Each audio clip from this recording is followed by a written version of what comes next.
folks.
I'm Mac McGrath, CEO of National Streaming Sports, and I'm excited to tell you about our Roku Sports channel.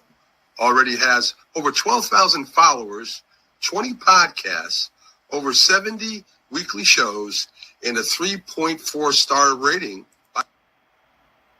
Our channel is anchored by great morning shows, afternoon shows, and nighttime shows with great shows in between.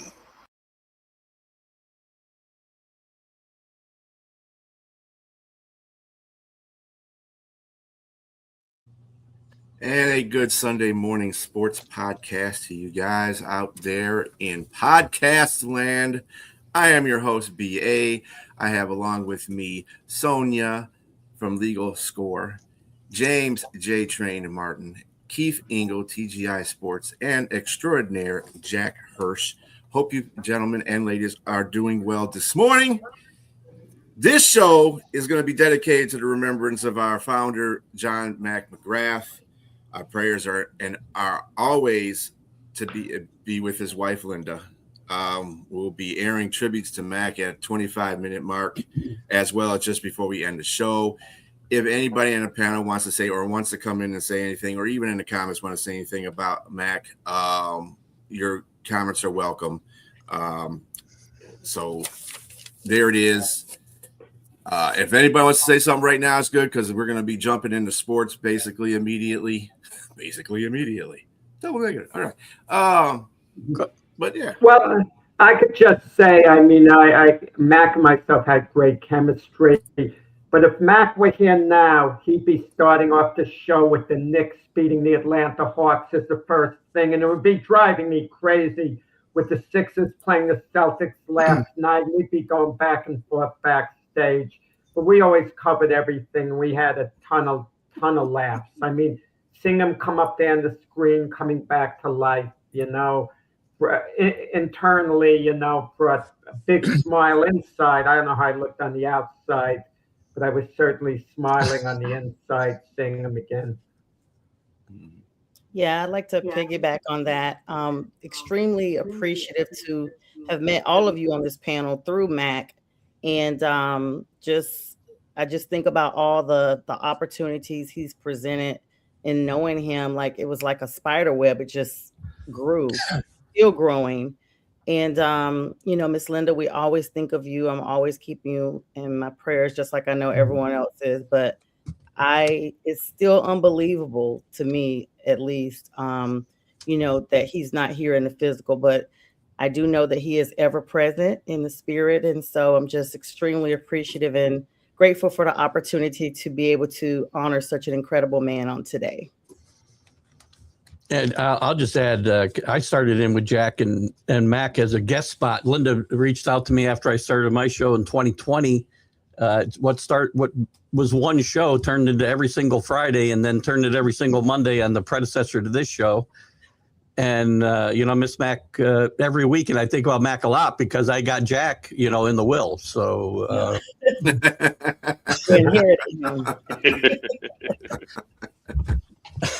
so we think about him a lot. And we do. And Linda pops in the shows and it's always fun to see her. I say good morning. And Mhm. We have a lot of fun, and we miss Mac a lot. Yeah. Yeah, I could say the same thing. I when I first came on, I was just a guest. And what's the guy's name that played for Dallas? Or what was his name, Jack? Jim Jim Jeffcoat. Jeffcoat. Yes. So I would take his spot. So I wasn't really expecting to be on the show as a mainstay, but more so just a stand-in.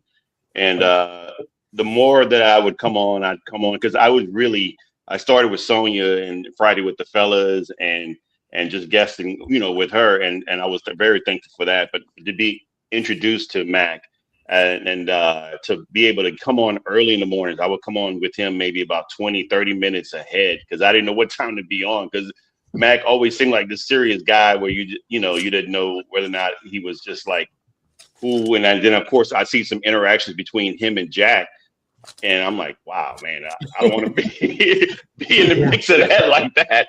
And so I'm getting muted. So let me make sure that I come on and do everything Mac right. had thick skin. That was one of his great qualities. He had thick skin that you could speak your mind, and I could let him know when I was annoyed at him, knowing it wasn't going to affect our friendship. So that was very important. I didn't have to hold anything inside with Mac, so that was good. Yeah, and that's what he did with me, because I'll be honest with you, you're not starry-eyed, but a little timid and nervous, when I be on the show. So when I'm interacting with everybody, I see, I have some sports knowledge, but I see you guys had the experience and you were able to interact with each other. And Mac would notice that he was just that kind of guy where he would like James, you got to come in and say something. He'd tell me at the shows, you can go ahead and work your way in. You're not offending anybody if you cut anybody off, but make sure you work your way in. And it was just great. I really appreciate Mac and everything that he's done for me in regards to this portion of my type of career. And I look at it as such, and he saw it as such. And he paid a compliment to both myself and Keith. And because I asked him one morning, I said, Mac, I said, I don't know how I'm doing in this show. I said, what do you see in regards to how I would be, as someone on this show? He said, oh man, I think you'd be the next great Keith Angle. And he gave Keith that compliment, and I'm like, wow, because I looked at Keith when I watched his show. I was like, man, this dude, he's doing it as well. And so yeah, I was really appreciative of Mac. And again, Miss Linda, because like I said, I would come on with him, and Miss Linda always be in the background, and yeah, as his producer and just doing everything. And I speak to her in the morning as well. Good morning, Miss Linda, as I'm going to say to you again. And thank you as well for everything that you and Mac has done for me. And I'm very appreciative of everything. I just want to say thank you, Linda, for chiming in. We love you too. And we pray for you all the time. So, we appreciate you. And thanks, Mac, to, I kind of like took a pin and just took it further. With his show, he kind of, I only met him one time, physically, and that was a video chat. But you know what I'm saying? I only saw him one time. If it wasn't for Sonya bringing me on here, I probably would have never got that opportunity. But Mac is the one that kind of influenced me to continue on with his legacy, because I believed in his dream, and Linda helped influence that as well as the rest of you guys on here too. Everybody on this platform, in this network is awesome. You guys are great. You guys got great sports knowledge.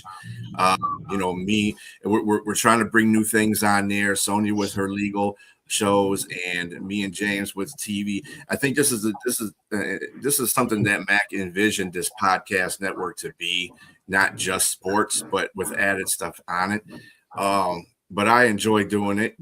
And I'm blessed by the fact that I had the opportunity to do it. So thank you again, Mac. Love you. Yeah, absolutely. I just want to piggyback real quick and say I still have the text messages from Mac when I actually told him about both of you guys, UJ Train and U2B. I literally was like, hey, I got this new guy. That's how I did UB. I was like, I got this new guy. What do you think? I know you're like really, trying to get better and stuff, but I really want to bring him on. I've been on his show. He really knows what he's doing. And then with J Train, he was talking to me. He's like, hey, do you have any ideas? I was like, hey, I got these guys. I said, but I'm gonna be honest, the one that I think is going to show up is going to be James Martin. I didn't know him as J Train. I was just like, he just seems like he really wants to do this. And I remember even J Train and I would text and I'd be like, hey, you're doing so great. And he was like, you sure? I was like, you are. I was like, Mac already told me. And I'm glad, he told him the same. And like, look at James now. Like, seriously, look at him now. He is literally the chocolate Keith Engel. He really is.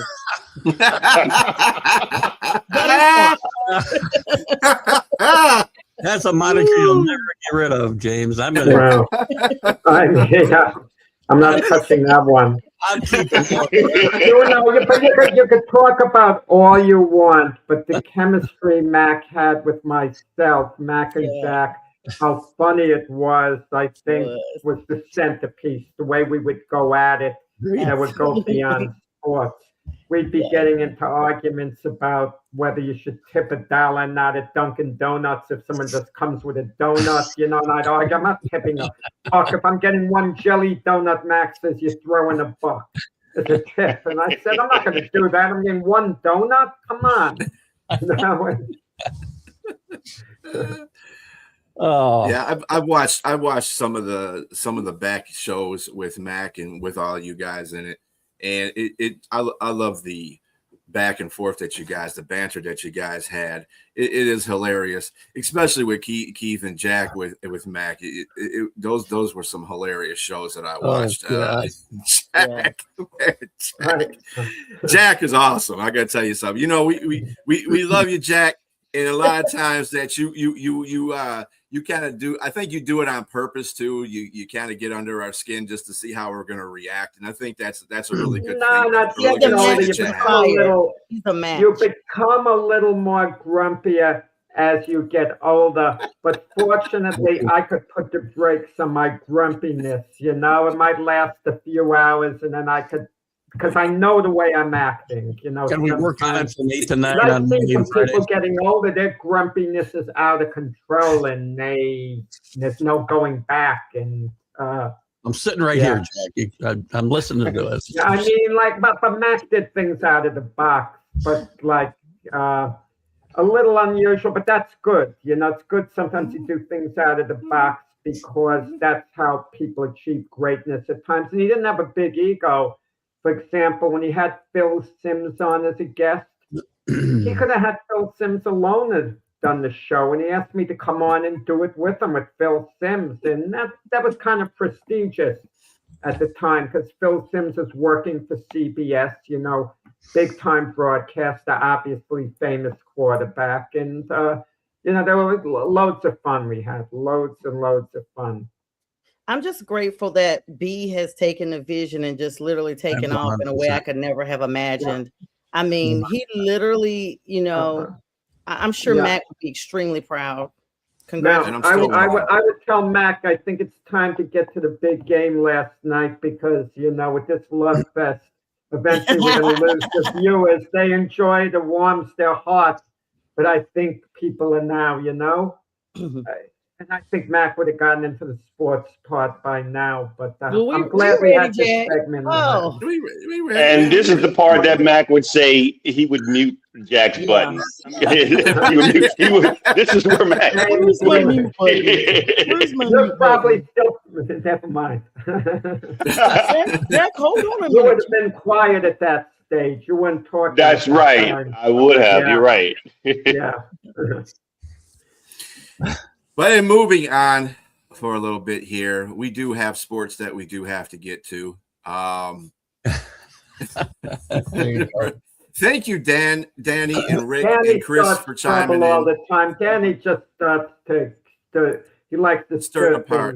Yes. Yeah. Danny's the stir the pot. Oh yeah, I get messages all the time. I'm saying, and to piggyback on what Danny has said, about finding some beauty on the show. Calling us a beast in sports, Danny, is not a bad thing. When you're called beast in sports, that's really a good thing. But thanks for the compliment. Well, I Yeah. thought it was for me, so I was. It was. We see you've polished your head even more, Keith. We knew it was for you. I had to put it because I had to put a little aloe on my head today because I got burned on the golf course the other day. So. What? Aloe, Easy look out. living. Brag, why don't you? The golf course. Wow. Enjoy. So anyway, let's get into some NBA playoff news. Yesterday, the 76ers eliminated the Boston Celtics. Did anybody really see that coming? I didn't see that coming. I really didn't see that coming. No. Of course, Well, by Jason Tatum game didn't seven, play. wait. You had to give the Sixers a good chance to win going into the game yesterday. Well, yeah. And when you heard Tatum was out, the Sixers became the favorites in that I game. even though it told was y'all a that Boston. Tatum left early. Y'all said no. That's crazy.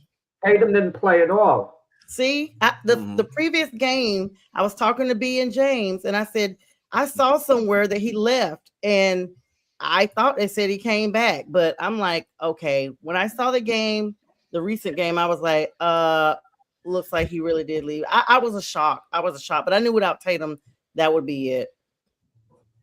Yeah, Celtics been playing some pretty bad ball and not really great ball, should I say, in the last couple of games too, where they, where 76ers were This isn't playing pretty well. This isn't a new thing for them to flame out this way, though. Their offense is built so much around the three-pointer. When it doesn't work, it happened against the Knicks last year in the playoffs, and we watched it the last three games. They just melted down at the three-point line. They had great looks last night and just clanked them all. You've got. Why don't you give the Sixers credit? They won. I was going to say the same thing. Celtics lost it. They jumped up to 9-0 lead. I will give them He credit. played a great game until the end. He was so beaten up. Then he just went in the corner and looked to take threes at the end. But Maxey took control of the game at the end. Maxey became a star in the series in my mind. Played well. Yeah. Played well. And Embiid dominated. Maxey becomes a star in my mind this last week. And I'm not taking anything away from the Sixers. I'm saying the Celtics have got to adjust what they do going forward because this doesn't work. When you 13 from 49 from 3-point. You've got to adjust. They shot less than 30% the last four games and you can't just keep hoisting them up. That's all they did. That was their offense. Wide open looks too, by the way. Analytics that tell you to take more 3-pointers. Right, and that's stupid. Analytics. Yeah, that's great. As long as you're making them, it's wonderful. Right. So, I mean, I will say that I agree with Jack. I mean, and I know, Keith, you're giving them credit as well, but Embiid, 34 points and double-double, and Tyrese Maxey, double-double, 30 points, 11 rebounds. These guys were at the end when it mattered most. Tyrese took over, and you see Embiid on bad legs, diving for balls, and when he really wanted it. And I think the biggest thing is they got tired of getting beat by the Celtics, in the end. And so that just happened. And there may be a little luck in the situation, but everybody deserves a little luck. Not having Jason Tatum on the court, I think that kind of mattered and altered the series. I mean, the last game. But again, give credit to them. And I think going into against the Knicks, that's going to be a really good series. I think it's going to be an underrated series that people are not going to really be talking about because everybody's going to think that the Knicks are going to go and handle the 76ers. But here we go. This is something different that's coming. James, this should put the rest the questions about Embiid and his toughness because this guy, I mean, he had surgery 13 days ago. Plus, he got hurt. He hurt his knee. He hurt probably every part of his body. It looked like in the last couple of games, and he found a way to muddle through. And that's been a knock on him. And yes, he was tired of losing. He said directly, it's been 1982 since they beat the Celtics in the playoff series. I don't know how many series that entails, but that's a long time ago. But if you look at the way Embiid was dragging his body up and down the court, I don't think he's made to last for the rest of the playoffs. They have to win 3 more series to win the NBA championship. I don't see Embiid being in top form game after game. I could see him being in top form maybe one game out of the first 2 against the Knicks at the Garden, and then taking the other game off, having to kind of recuperate not only between games, but on game days, take I don't think certain that's gonna game happen, days Jack. off during the actual game. I mean, he'll be on the court, but he won't be laying it all on the line. I just think he's hurting too much. He's going to have It's to. not That's been him his whole career. That's been him his whole career, though. Yeah, but this playoff series, you have to really need to be in top form for the most part. It's going to be tough for him to do that. Other guys going to have to pick up the slack somewhat, besides Maxey and Edgecombe. Yeah, I was Paul gonna say. George, I mean, he's got to step up a little more. Yeah, I was gonna He's say. been, but he's been doing. Oh, I'm sorry, Sonya. I'm just He's going to been say about okay, but he PG. hasn't been a star the way he has in the past. Yeah. Yeah, I was gonna say when Keith first mentioned Joel Embiid, I was like, his health is gonna be what's gonna determine this series. He has literally put that team on his back. All the plays we've seen him make, but he has been hurt consecutive seasons. I mean, all the way back to the 2020 season. Actually, every season. I mean, I'm sitting here looking at his injury history, 2014 through 16. Every year from 2014 all the way to the current, it's been some type of orbital fracture, meniscus surgery. It's been something every single season. So, and then this year, 13 days ago, he had an appendectomy. I had an appendectomy. I don't know how he's playing 13 days later. That's insane. I mean, I know they do laser. I had laser, but you still have to heal from within and then without. So they're still cutting you. You can see him icing that last night, Sonia. If you watch close a couple times on the bench, you can see he was icing his midsection. Yes. And that's what I'm saying. That's not sustainable. I think Jack mentioned it. He had, or one of you guys mentioned it. I don't think he can consecutively hold this entire series out. I just don't see that. I just think not even withstanding this appendectomy. I mean, he just had this left knee injury. He's beat up. He's banged up every quadrant of his body, even his head. He's had an orbital fracture. This dude is literally putting his life on the line for this team. And I'm afraid to think if they don't make it past this series, what do the 76ers do with Embiid going forward? Because if we as the fans, as people, the lay people that see the injury history, and we finally see him come back, it's almost like he feels like I've got to get back, because if I don't get back to this series, I don't know what they're going to do with me next season. I don't think anything. They beat the Celtics. That means a lot going forward. But you look at this next series, like Sonia mentioned, like with Embiid being all beat up, it's going to be like a tag team match. Him and his backup, Andre Drummond, going against Karl Anthony Towns and Mitch Robinson. The Knicks are going to keep throwing Towns and Robinson at him, and both guys are going to be fresh throughout the game. And can Embiid withstand that? Because at the end of yesterday's game, all Embiid was doing was going to the corner and waiting for the ball to get passed to him to take a three-point shot. And that formula, you could use it at the end of a game, but he's going to have to bang underneath. And I know Towns is reluctant on the outside, but he's going to force Embiid to come out a lot. Then they'll bring in Mitch Robinson, who'll be banging underneath. It's tough. And Maxey, can he outplay Brunson? The other questions. And I mentioned Paul George. Can he outplay Anunoby? And, there's so many variables with the bench, with Mitch, with Mikal Bridges. Is he going to step up a little more? Mikal Bridges hasn't been bad in the past in the playoffs, despite what people think. He hasn't been as bad as people think. He's just not having a great 2026 playoffs. Right. That's a good game last game, but big deal. They routed the Hawks. He needs to go out and play some defense. He doesn't need to go out and score 20 points a game. That's what every time he doesn't score 15 or 20, people think he had a horrible game. And sometimes he did, but not always, because he does little things that don't show up sometimes. And he did that last year in the playoffs. And the Knicks need that going forward for sure. This is the thing, Jack. I agree with you in regards to the Karl Anthony Towns Embiid matchup. He's gonna draw him out. And I think it's gonna be a problem, especially when Embiid on one of the last plays in the fourth quarter, it looked like he hyperextended his knee when Tyrese fell into him. Yeah. So that could be a lingering issue as well. But that being said, the motivation of coming back to beat a team like Boston. That's momentum, as some people don't like to say or would like to mention. That gives the team. It gives the team some added motivation and will to want to say, okay, if we can take this team down in the first round, we can take on anybody. So confidence is key here, regardless. And sometimes mind over matter, meaning injuries, whatever you got going on. You look at Embiid, 34 points. Again, like Sonya said, an appendectomy. That's nothing to sneeze at. And to have all these other ailments, and you still throw in 34 points in and 12 rebounds as well against a 7-footer that you're playing against. That's pretty decent on the other side in Keita as well. So I just really think it's going to be a matchup.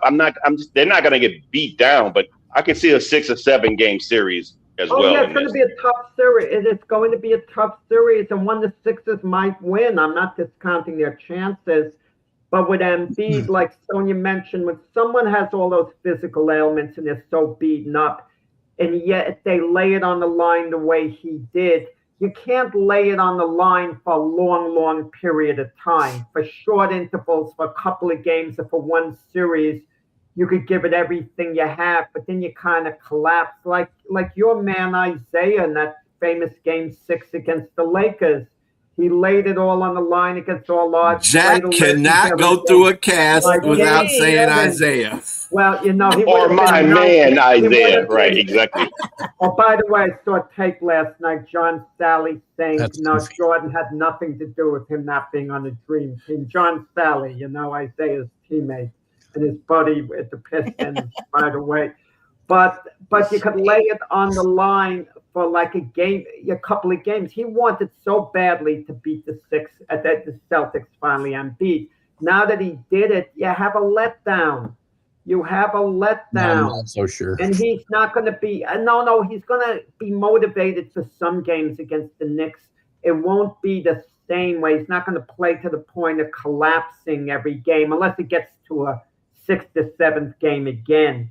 If you see the finish line in sight, think of it this way, guys. If you're running, you're exhausted, and you see the finish line, you somehow muster up the reserves to sprint, to really push hard. But if you don't see the finish line, it's really hard to keep up the pace you want to keep up. Interesting. One thing we didn't talk about in this game, and I thought was really entertaining, was the byplay between Brown and Embiid throughout that, especially the second half last night. Them jawing each. It was awesome theater, I thought, during this game. And Brown taking him on defensively was, very interesting to watch. So I thought that was a little side note on this game last night. It was a lot of entertaining for me as a non-fan of either team. And it could affect game 1. Mitch Robinson was not suspended for that altercation in Atlanta against Daniels, but he was fined $50,000 to Daniels $25,000 because Mitch Robinson very stupidly tweeted something after. I mean, why don't these guys get educated? Leave these tweets alone. Nothing good ever comes of it. All I know is Embiid better have some type of stomach brace on, because all it's going to take is one foul against him there, and he's going down. You would think he's stitched up yet, right? I mean, he's stitched up, but I'm telling you, they had me with a pillow for a while. Yeah. Like, it's just to cough and laugh was insanely painful. Impressive. Before we get to our next set of playoff teams for today, I'm going to run this tribute for Mac, and we'll come back with that, okay?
right. Again, thank you for joining us in a tribute to Mac.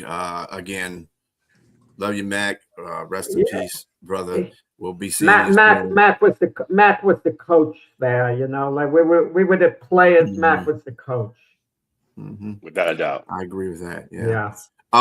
After the show, do catch Keith Engel with Stream of Consciousness right after the show, and at 8:00 p.m. catch our newest members of MPN, MGF. I'm glad I get this right because I'm thinking. I can't help but thinking with Matt. I'm sorry to cut in.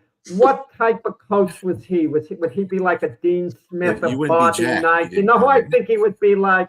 He was Bill Parcells. That's how I'll describe Mac. I know that warms Keith's heart, but Mac was the equivalent of Bill Parcells, and Mac would be happy with that, hearing that.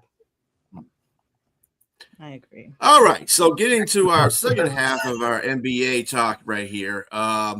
We have two games going on today, both game sevens. We have the Magic going to the Pistons and the Raptors going to the Cavaliers. Let's tell you how we got here to this point. The Magic, I don't know if you would call it a choke job, but they had a 24-point lead at the end of the first half. They couldn't hit squat in the second half. Yeah, they scored 19 points in the second half, and the Pistons and Cade Cunningham took over the game. This is what this is what I want to see Cade do, because he kind of hesitantly does take over in some games, and I want him to say, you know what, I'm putting it on my back. But the guy that was the catalyst in the second half to me was Reed for the Pistons. He came in for a non-existent Duren. That dude has been peeing me off every game this series. But he came in there, and he was very effective. Because you can't defend him like you can Duren. Duren is more of a paint guy.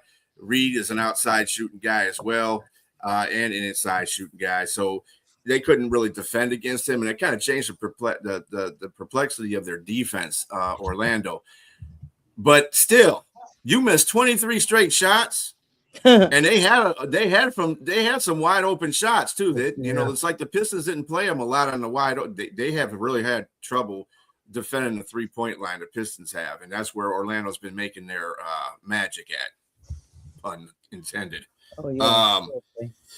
On the other side, we had the Raptors playing Cleveland Cavaliers, and the Raptors hit a miraculous throw. I don't know, it's a miraculous 3-point shot, but they hit a 3-point shot to win the game in overtime. That was a really good up and down game too. I mean, you're on the edge of your seat watching this game. And it's like, I don't know what is going on through Cleveland. I don't know what their mindset is right now, because they got players there that should have just took care of this series, but they're not doing it. Any thoughts on any of these two games? Game seven. Yeah, I mean, Orlando, you're right, couldn't make a shot. When they finally broke the 23 consecutive misses, it was on a dunk, so they didn't really actually make a shot. Let me just say something about Cade Cunningham. When he was the number 1 overall choice, I didn't think he'd be anything more than a very good player. I thought he'd be a very good player. I didn't think he'd be a great player, but very good. But right now, let me ask all of you, if you're the Pistons, is there any one single player, if your phone rang and they offered that player for Cade Cunningham, where you would make a deal? Outside of Wemby, I wouldn't make that deal. I wouldn't even make it. That's who I was going to say. Outside of Wemby, because Wemby is a unicorn. He's a human cheat code. Player. He's a human in a sense. You know? He's a unicorn, right? Exactly. Or whatever. But more I wouldn't trade him for any single player one-on-one, and that includes SGA. That includes Cooper Flagg, knowing his potential. Mm-hmm. I mean, I don't know what you guys would do, but and he did take over the game against the Magic. We could talk about all the misses that the Magic did, but the Pistons went out and they played like a team. I mean, they were motivated. They weren't giving up on their season, and they came from far back, and they went out and grabbed the game. I'm going to disagree with you about SGA. I would say SGA is probably up there with Wemby. as well as someone who's tradable. I mean, and But you I mean, just, would you make the deal if you're the Pistons, if you were offered SGA straight up? I would leave it alone. That's what I'm saying. Well, Wemby, I would accept the deal, but that's it. He's the only one in the NBA. I'd agree with Jack here. Only Wemby. Only Wemby. I mean, SGA's a great player and comparable to Cunningham, but I think Cunningham does. I think his all-round game's a little bit better, just a tad better than SGA. Yeah, he's more all around. I would say. Since you brought it up, I would just say, yeah, for me, I have to disagree with that. I just think SGA is probably the next guy in line for like multiple MVPs, and I just think that no, I do not, Paul. To answer your question, but I mean, well, that's not true. Myself and B, we have a BW Flicks. It's totally opposite, but yes. But going back to the comparisons or who you would trade for, yeah, I really think SGA is the next guy that's up there. That's like in the top three player, of the NBA. And if you ask me, I definitely would consider it. And just think that and Cade's great. Cade's a great player, but SGA right now, if we're talking about say for instance, we're talking about players, or let's just go coaches, with Kerr versus Mark Jackson. You saw what the difference was. One could get to the playoffs and one could win championships. And I think this is the kind of situation where we're talking about that. I would say that Cade Cunningham has yet to prove that he can do that. And one has already proven that he can actually do that. So. I'm going to go a little different. I know you guys are talking about right now, but I would say Cooper Flagg. I mean, his stats alone for his rookie season are, in my opinion, a good prediction of what type of player he would be. And if you're one of these teams that would actually kind of look to the future, and you're not in a necessarily win now position, Cooper is definitely there, especially with him being the one and only of three players in the last 45 years to have 20 points, 6 assists, and 4 rebounds per game. So he never dropped below that the entire season. That's outstanding. And so, I mean, he's definitely a front runner. If you're looking at, okay, not today, but say next year and 5 years ahead, I'm always a forward thinker. So this is what we look like now and later. Maybe you're right. You're 100% right. Looking into the future, Sonia, and maybe that's an unfair question because if I'm Dallas, outside of Wemby, I don't trade Cooper Flagg for anyone one-on-one because I realize what he might be 2, 3, 4 years from now. Absolutely. Okay, guys, I'm going to have to go. This is a good segment for me to say. It's been great being on with you guys, and I'll see y'all soon because I'm out of class, so I'll be back. And thank you for letting me come on, everybody. Good luck. Appreciate you. All right, thank you. I'll make sure I don't hit the end stream button. I'm gonna just move me on out, B. Just move me. I will drive down to Atlanta and I will drive down to Atlanta. Have a good one, Sonia. Thanks, y'all too. Take care, Sonia. Have a great one.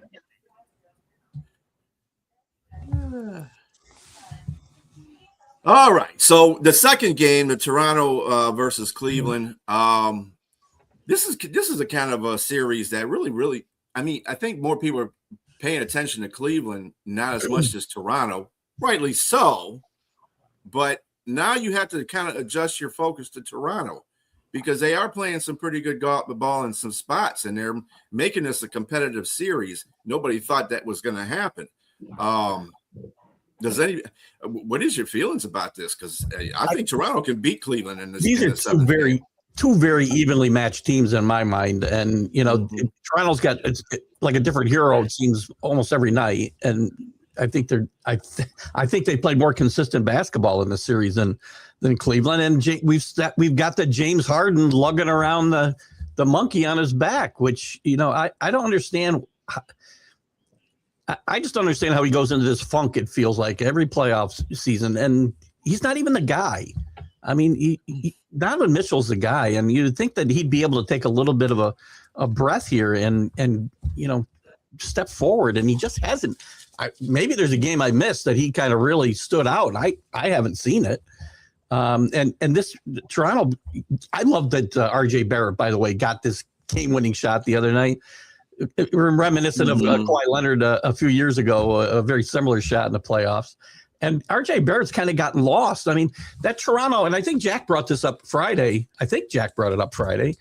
I heard it somewhere that Toronto Nick trade was a very good trade for both teams, right? And I think RJ Barrett's gotten kind of lost. He's a good basketball player, and I think getting out of New York is probably the best thing that happened to him, kind of going home for him. So two evenly matched teams. I can see Toronto win this game in Cleveland today. But a big narrative is going to be any team that doesn't at least get to the finals, what deals they should make in the offseason.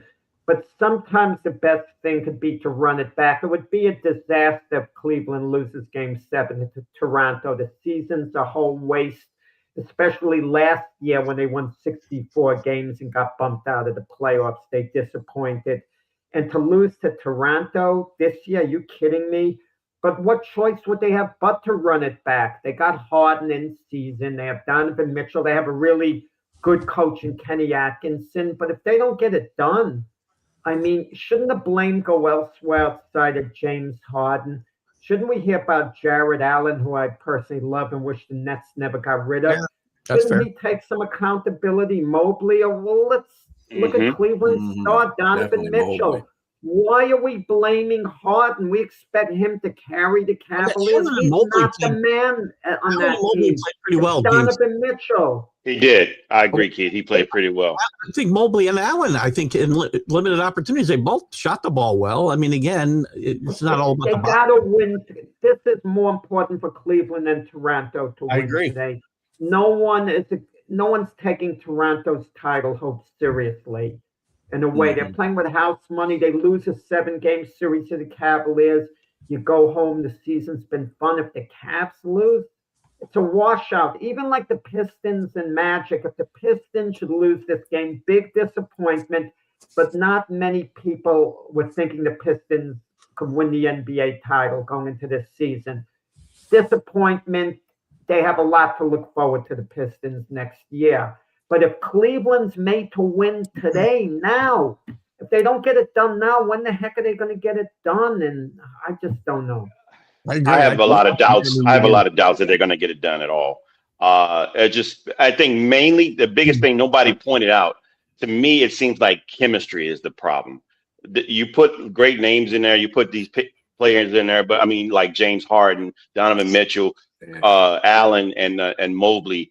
These players, you would think, if I just looked at the actual lineup on paper, then you're thinking these guys you should beat Toronto, right? You should beat Toronto, and it shouldn't be going to Game 7. But here we are talking about whether or not they're going to win or lose in Game 7. So I wouldn't be surprised if Toronto upsets them and moves on to the second round. But I'm going to give the benefit of the doubt and give Cleveland the edge here and just say that, okay, maybe James Harden, even though the pressure should not be on him, it should be on Donovan Mitchell because he's the true unquestioned leader of this team. But and he's had some flops in the playoffs as well, whether he was in Utah or in Cleveland. I just think that, yes, the pressure needs to be on Donovan Mitchell here, and James Harden needs to be the Robin role here at this point of his career. And going back to Detroit, Desmond Bane and Banchero, if they're going to show up, if they show up, like if they didn't play like they played the last game, there might be some questions in Detroit. What's going on? They may win this game, and it can go either way. But I'm going to give the number one option, the benefit of the doubt as well at home, and I'm going to pick both Detroit and I'm going to pick Cleveland to win this game. But who knows what's going to happen in the next rounds when they move on for both teams. I'll take the Pistons today, especially with Wagner out for Orlando. And again, they've got that 23-point meltdown fresh in their mind still. I think the Pistons come back and win. But I like the Raptors today, actually, to win on the road. I do too. Yeah, I wouldn't doubt it. You're muted, Jack. He muted I himself. absolutely, I thought Mac was back, me being muted, you know. I absolutely like Cleveland today. I'm wavering back and forth, you know, Orlando, Detroit with Wegnow. I don't know. I mean, I guess Detroit's at home that they'll get it done, but I just, it's a toss up. I mean, it's going to come down to the wire. I think Orlando, Detroit. I think Cleveland wins decisively. I think they win by double digits against Toronto today, though. I don't think it'll be a blowout, but when all is said and done, they'll win by about 11 points. Yeah, it could go. It could turn ugly with the Cleveland Raptors game. I mean, if Cleveland's going to win, they are going to blow them out. I think. If it's going to be if the Raptors going to win, it's going to be tight. But go ahead, Jack. But we think of off-season moves. If the Knicks lose to the Sixers in the next round and the Cavaliers lose today, Donovan Mitchell has been linked to the Knicks. I could see both teams ready to make a bold move where the Cavs could trade Mitchell to the Knicks. Knicks have no need for Donovan Mitchell. Carl Anthony Towns, Anunoby, something like that. This isn't 2019. The Knicks have no use for Donovan Mitchell in that backcourt. None. Donovan Mitchell and Jalen Brunson would be. I mean, they're both ball dominant, so there's no way you would want him unless you trade. I mean, but I wouldn't trade Jalen Brunson for anything. I was all for bringing Donovan Mitchell in here like 6 years ago when he was on the block with Utah, but that ship has sailed. We got Jalen Brunson, and I think we made out better in that exchange. But sometimes you wonder these teams if they would just stick with their players too. When Donovan Mitchell was at Utah with Rudy Gobert, if he could somehow build around that, and sometimes you just wonder if just keep running it back, and eventually you might break through. I think the offseason, and I think James has mentioned this before, that the offseason narrative in Cleveland might be LeBron potentially coming home one last time to play with this bulk of this team. Because they could run it back and maybe add a LeBron. Again, he doesn't need to be the guy. I kind of wonder, yeah. Him going back to Cleveland, that would release James Harden to be more of a scorer. LeBron would play the point. I think it'd be a very interesting way to finish his career. Would be back in Cleveland again. Yeah, and it'd be poetic, that's for sure. Yeah. I think that the Pistons can win this game if they start Reed. Paul Reed starts instead of Duran. I think that'll be the difference maker in this game because they have no answer for Reed, but they got plenty of answers for Durant. And I don't want to say that Durant's not helping his case either. Dude is playing rules. Brian, no, Durant. I'm not a hater. I'm looking at the guy. He's being soft. Every show. Why he's being soft. One player? He didn't look that soft to me the last game. Well, let me ask you something, Jack. Why they put Reed in key time of the game? It's strategy. I mean, listen. No, because Reed cannot be defended by the Orlando Magic like Duran can. Duran is a paint presence. That's it. You don't have really any outside shots, not even a mid-range shot. Reed has got all that, and he can hit a three every now and then too. So you gotta be honest with the defense with him. And he's not the greatest player. No, he's probably not talent-wise better than Duran, but he still has enough of the mechanics to make the defense honest. So that's the difference. So if they start with him and maybe he gets in foul trouble, they still got Duran to go to, and he can finish the game off. I just think that's what they should go to. I don't know what JB Bickerstaff is going to do. That's on him. He's the coach. So that's how I would play it. But anyway, and as far as the Toronto Raptors and Cleveland are concerned, I do believe that the Raptors are going to sneak this one out. It's going to be a close game, though. I think Toronto's going to come down to the last shot again for them to win this. But if Cleveland wins, they definitely are blowing it. It's going to be a blowout. So, but could you imagine with the bracket, the Knicks have to play the 76ers in a tough series, and can you imagine Orlando and Toronto win? They're playing one another. So one of the two are automatically going to advance to the Eastern Finals. There's something it seems unfair about these brackets. That's not unfair. The mid is just, I mean, the East is just mid. This is a point I tried to make up before. You know, everybody's talking about chances to win the championship. The East, no East team is going to have a chance to win the championship. I'm sorry. They can be in there, but I mean, right now, OKC and SA are the best two teams right now. I mean, in the West, and we're not even talking right. about in the NBA. Yeah, still got to win the games. That's why we play the games, though, right? I mean, you're likely right. I mean, going into it, 100%, but you still got to win on the court. So I give the East a fighting chance because the Knicks. Yeah. Again, the Knicks are playing really, really good basketball. If that carries over, if that continues to carry over, and they play the way they played, and they don't have to rely on Jalen Brunson every big moment in a game, then. Elizabeth, she'll be on this show in my spot pretty soon with that. For me, the catalyst right now and the litmus test is going to for the Knicks is going to be this series here. Yeah. If they show that they're just as dominant as they were in the last few games against Atlanta, because I mean, come on, we're talking about Atlanta here. If they're just as dominant against this team that just beat number 2 seed, then. I'm going to say, just like Stephen A said, he believes that they're going to the finals.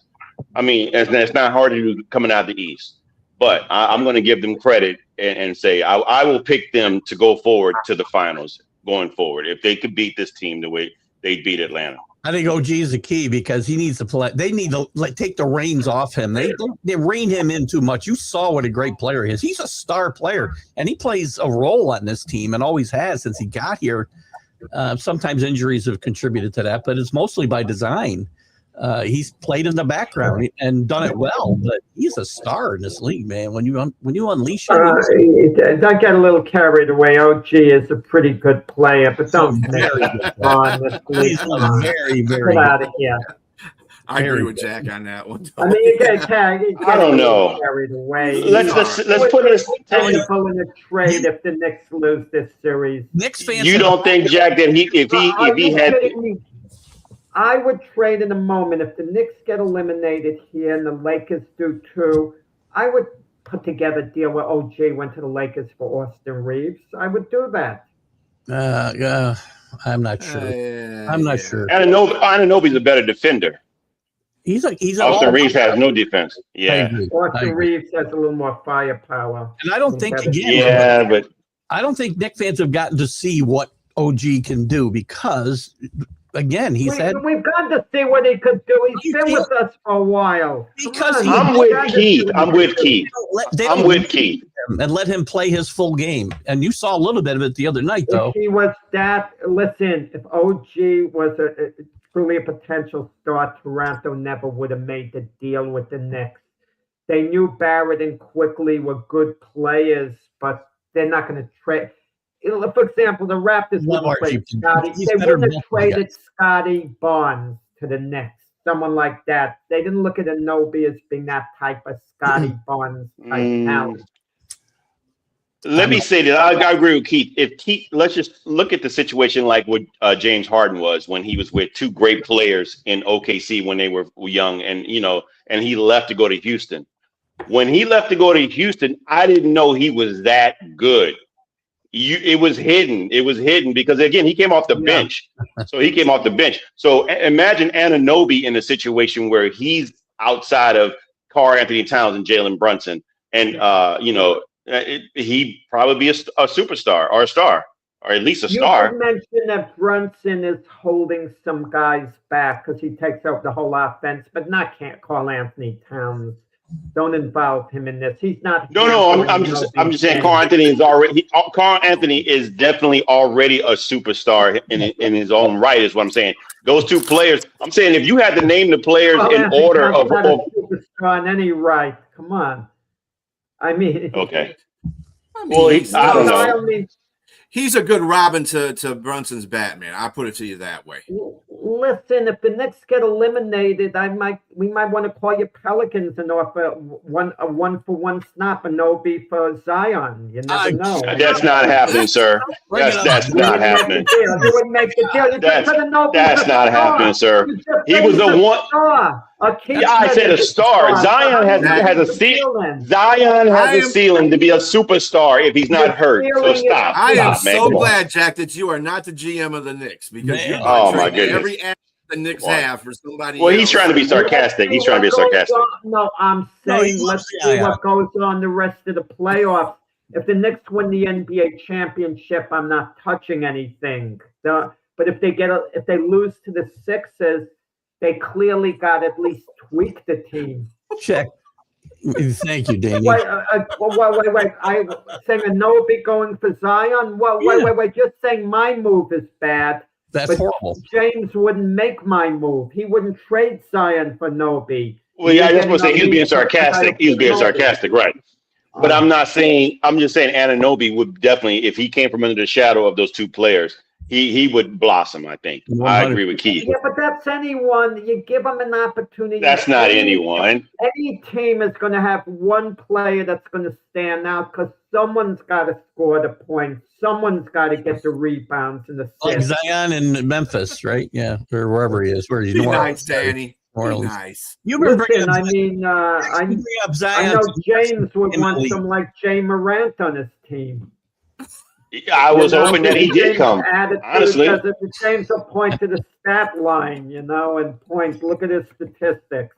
No, I just think some people could probably go. That's like say for instance, someone like Joe Dumars probably would get him in line. That's goofy. I don't know for what. They're just making comments. But what is goofy? They're talking about the Zion for Anunoby, but I think they don't realize you were being. You wouldn't make the deal, and they're thinking Never. it's goofy because I would make the deal. Never. That's what I don't get. So that's talk about him being serious. There you go. Right. I think you were being sarcastic. You wouldn't make that deal, would you, Jack? I mean, you would. No, I'm saying you. No, I'm saying, yeah. If you were New Orleans, would you give Zion away? No, because I think, but Zion. This is it with Zion. I've had it. He's been there for years already. I don't want to hear he's finally saying, I'm going to get dedicated. Where have you been all this time, guy? Here. Where have you been? Why would you want to bring him here then, Jack? You just said you trade him one-on-one. Because he's a tremendous talent. He comes here, but he doesn't use it. I mean, it's great to have it. You might as well use it, though. He's been a good. Zion's been a very good player.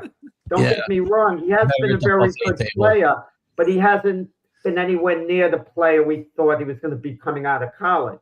Wow. But he could still be that, I think. But we trade him one-on-one for OG. That's just nuts. That's goofy, Jack. Really. On that goofy note. Depending on how the rest of the playoffs go. On that goofy note, we will bid you guys adieu. Because I'm the vanilla James Martin. That's how I can get away with it.